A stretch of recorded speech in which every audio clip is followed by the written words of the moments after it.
उस्मानाबाद। जब हम लोग शोधन शुरू किए तो उस टाइम में वो इंग्लिश में अखबार से आए। अच्छा।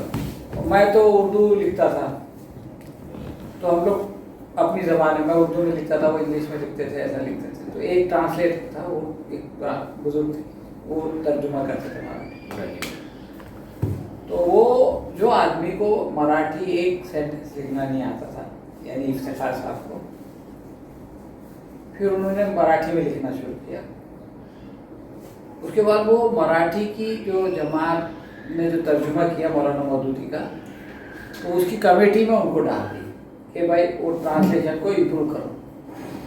तो वो मेरे को बोलते थे कि यार ये ट्रांसलेशन बराबर नहीं है, ट्रांसलेशन बराबर। तो मैं उनको बोला कि देखो मौलाना मौदूदी ने जो ट्रांसलेशन किया उसके हिसाब से बराबर है, बोले नहीं उसके हिसाब से बराबर है।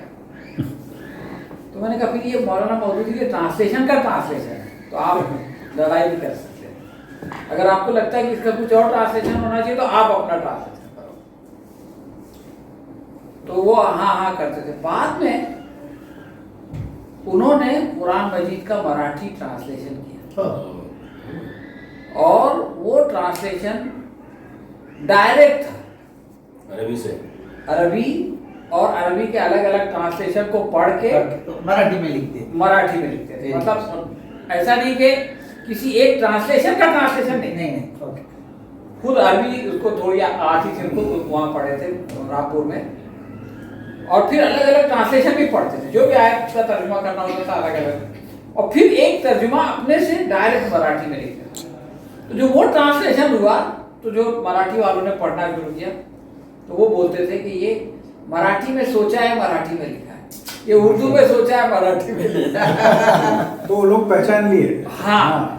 फिर उन्होंने एक हिस्ट्री की एक किताब थी, एक प्रोफेसर की, उसको उसने दिया उनको ट्रांसलेशन करने के लिए, इतनी मोटी किताब, तो उन्होंने उसको ट्रांसलेट किया। उसके बाद में उन्होंने सीरत की किताब लिखी, ओरिजिनल किताब, कोई ट्रांसलेशन नहीं।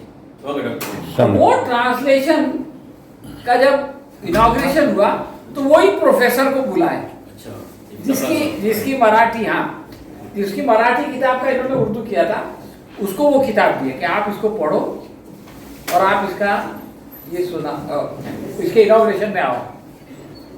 उसने इतनी तारीफ किया नबी करीम सल्लल्लाहु अलैहि वसल्लम की और उस ट्रांसलेशन की और उसकी लैंग्वेज की।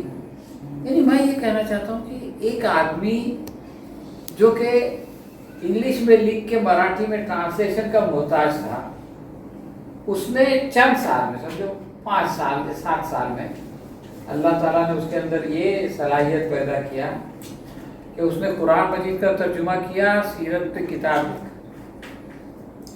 तो अगर इंसान कोशिश करे तो अल्लाह ताला के खजाने में कोई कमी नहीं। और एक बात और मैं कहना चाहता था, एक बार अभी हमारे यहाँ इस बार सीरत के मौके पे एक वो था, एक मुशायरा रखे थे, नातिया मुशायरा, उसमें गैर मुस्लिम शोरा को बुलाया था, बहुत सारे उर्दू में हैं। तो एक औरत, एक लेडी थी वकील, तो वो जब उसको बुलाया गया तो वो माइक पे आई और वो रोने लगी। उसने कहा कि मैंने जब ये नात कही तो मैं ये सोचती थी कि मुझको कभी इसको सुनाने का मौका नहीं मिलेगा। वो औरत बोल रही है माइक पे रोने के बाद, क्योंकि अभी कोई मुशायरा होता है तो नात पढ़ने के लिए किसी गैर मुस्लिम को थोड़ी बुलाते हैं हम लोग। वो तो अपने नात के अच्छे अच्छे शायर हैं उनको ही बुलाते हैं। वो भी जाती थी मुशायरे में, पढ़ती थी शायरी, लेकिन नात के लिए एक पर्टिकुलर शुरू में भाई आप नात पढ़ो, बीच में कोई नात पढ़ता नहीं है।